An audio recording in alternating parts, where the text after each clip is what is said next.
Druhý díl Emma, Kačka, Klára, Lukáš, Matěj a pan učitel Novák.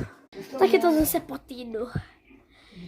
Zase do třídy, učení a pak asi zase ven s kámoškama. Ale ten Matěj. Čau kočko, pardon. Čau Emej, tak když do třídy už? Jo, starý se o sebe. Čau Emej. Čau. Čau holky, Kačko a Kláro. Jaký byly prázdniny? Dobrý. Hlavně dobrý, jak jsme byli v akvaparku, co? Můj táta. Teda nás vezme kam chceme. To jsem se šibla. Jo. Kde je Matěj? Přišel jsem čas. Nemám telefon. Jo, přišel jsi včas. Jo, přišel. Jdem do třídy už. Jo, prosím tě, aby jsi se nezbláznil. Chcete se tady dohadovat. Už jdeme. Přijdeme pozdě. Emma má pravdu. Jdem.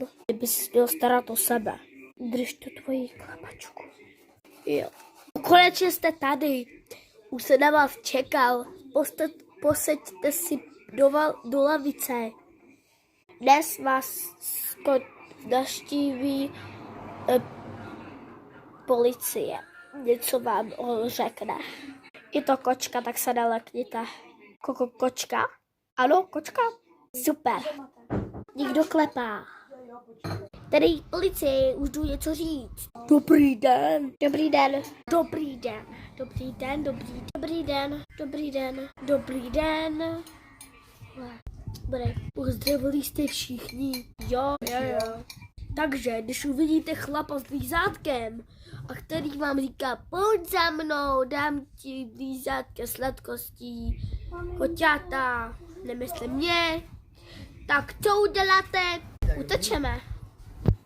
A řekneme, že nechcem. Přesně tak, škula Emo. Děkuju. A je chytrá, já bych to taky věděla.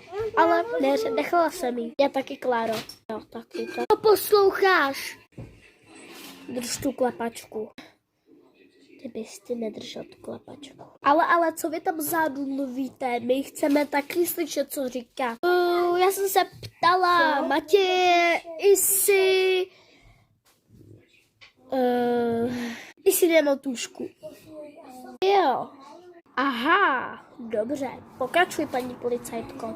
My se loučíme. To je vše. Ahoj. Čau. Busik, ahoj. Třetí díl bude příště.